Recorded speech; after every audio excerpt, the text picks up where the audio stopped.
All right, we are the Blue Cross Blue Shield group. We're working on Ansible automation. I'm Jared Meester, a full-time student who's working here as well on campus.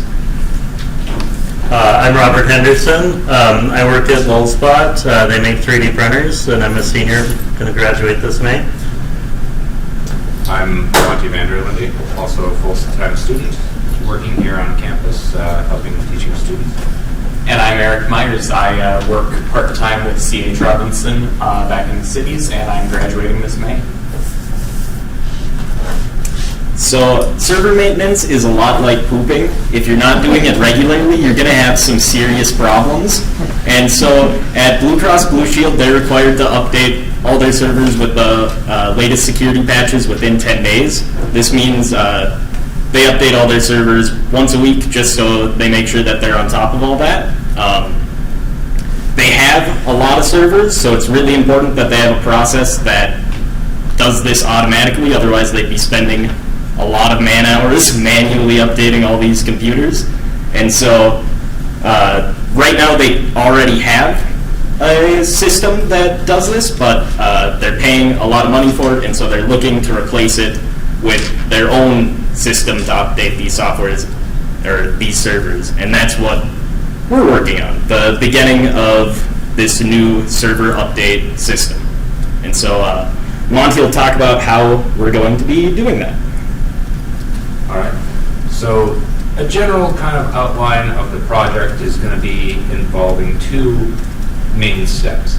The first step is we need to come up with our own sort of server environment that roughly resembles theirs, because their environment is very secure. They've got a lot of sensitive data, and so it doesn't update like a normal server does, i.e. most of them can't connect directly to the internet. Thus, they have to have local repositories that they can update all their software from. So to start, we had to set up a couple of servers that were running CentOS, which is a downstream version of the Red Hat Enterprise Linux that they use. After that, we had to set up some repos on it, local repos, so that they update from that. And then going forward with that, we have to do some automation. Namely, we have to automate those local repositories so that they stay up to date with the latest patches from the internet. And all of this automation is going to be done with Ansible. After that, all of the servers need to call to this one local repo and say, hey, what updates do we have and what do we need? And then once they do that, they're going to send a sort of jumbled up list to the main update server.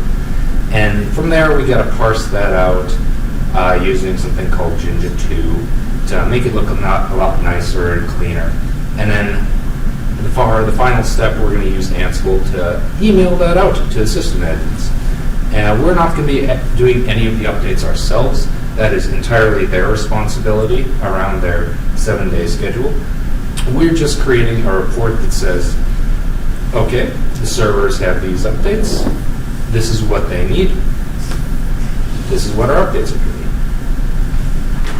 And now I'm going to pass it off to Robert to tell us what we're going to do going forward. Thank you, Monty. As Monty was telling you, we have a general outline of what we want to do, so I want to tell you a little bit more about what we have done. NDSU IT has helped us a lot by getting us some servers that are running CentOS 7 to act as our virtual machines that are emulating the network.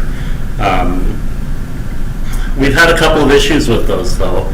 I suspect it's due to a dragon sitting in the server room, heating it up, and they're causing some overheating issues.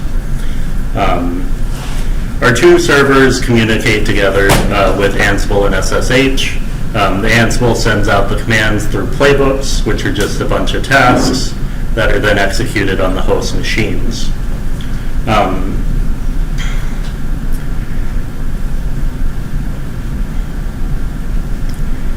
NDSU IT told us that we had a couple of issues on our machines with the serving those repos and having it accessible to the world was a little bit outside of the scope of what we needed to do, so we needed to tighten that down a little bit. We are doing this with firewalls and making sure that only the servers can talk to each other. This helps us more closely resemble what Blue Cross Blue Shield has. And I think I want to show you guys a little bit more of what Ansible can do, so I think I'm going to hand it off to Eric. All right. So I have a demo of an Ansible script running on 2 machines. So in a second, you will see the left machine is resembling the server, which contains the repositories and all of the updates, and it will be more or less the command server that is sending out the instructions to the various client servers. On the right, we will have the representation of a client server, which will be receiving the commands and implementing the updates as specified by the commands. So you will see in just a moment that I will run commands on the left-hand server, and the right-hand server will have different updates implemented because of it. Give me a moment. So right now, if you look closely at the very top there, it is using the updates branch for TCP dump. I'm now running a script on the left, which then tells the right server to use the base repository for TCP dump. I once again run another script on the command server, which tells it to revert back to using the updates repository for TCP dump. This is a proof of concept which shows over SSH these 2 servers are communicating and describing which updates should be selected. Now, to continue, here's a little bit more about Ansible. Thank you.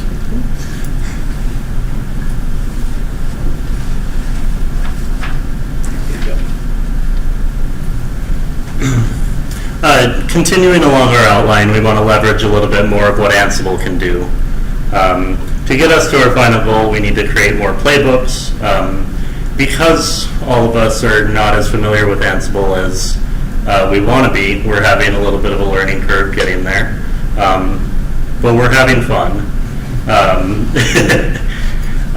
Playbooks, for those that aren't aware of what Ansible does, is a set of commands that it'll then distribute to the host servers.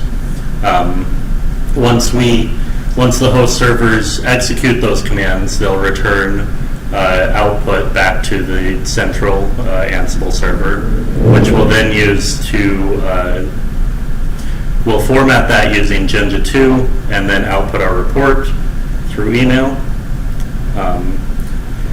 Once we are all said and done with that, we want to continue to leverage Ansible and use their control systems. Ansible AWX is the free version of Ansible Tower.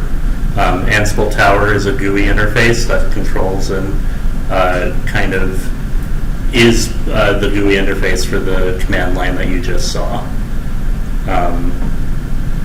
And now I'll hand it off to Monty to wrap it up for us.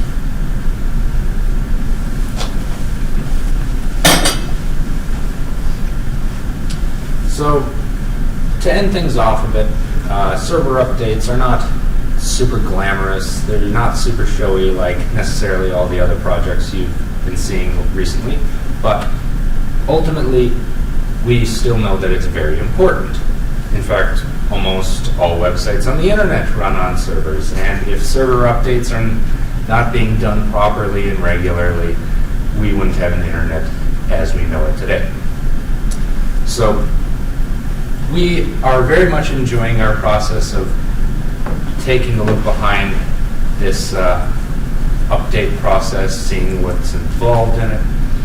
And going forward, again, we've got to get some of our automation going. We've got a little bit of it, a little taste of it here for you just a minute ago, but we've still got a long ways to go.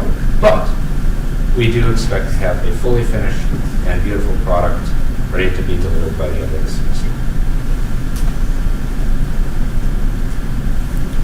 Do we have any questions? I guess, is there any possibility for having multiple command servers, or is it always just there's always one of these?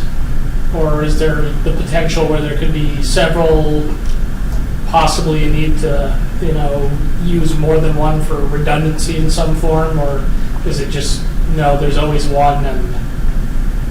I believe the spec currently requires only one. However, with the form of Ansible, I believe it would be possible, due to SSH connections between the servers, to have any command server properly configured, able to deliver those commands, since all of the protocols are there. And maybe it's not necessary, it just seems like the type of thing where it would be a bad idea if somebody understood exactly what you were doing. It becomes very easy to potentially compromise an entire network if you can get it onto some version that's exploitable. And that's why Blue Cross has a very in-depth update process that we are only touching the very first part of with a dry run application such as this. So, understandable. And at the end of our project, ultimately, the final deliverable is going to be an automated report that gets emailed off, and we'll leave it to them to do the actual updates, make sure that, or verify that the updates are appropriate and that they're not going to crash their system.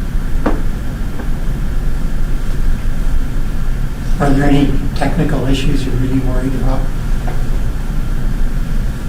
Or a little worried about? Personally, I think the worst of it is behind us. I mean, the only thing that I'm terribly worried about is more issues coming up with our servers that we didn't foresee. We didn't foresee the one issue with us serving out RPM packages on a web server being an issue, but that took an afternoon to resolve, so not too long, a couple hours.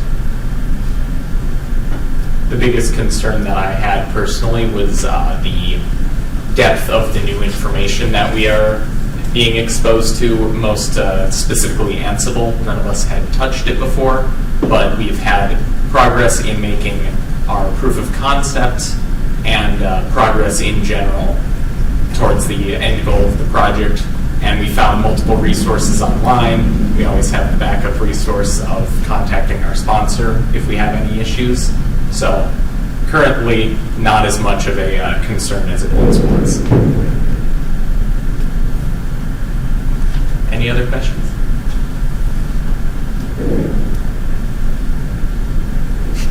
All right. Thank you.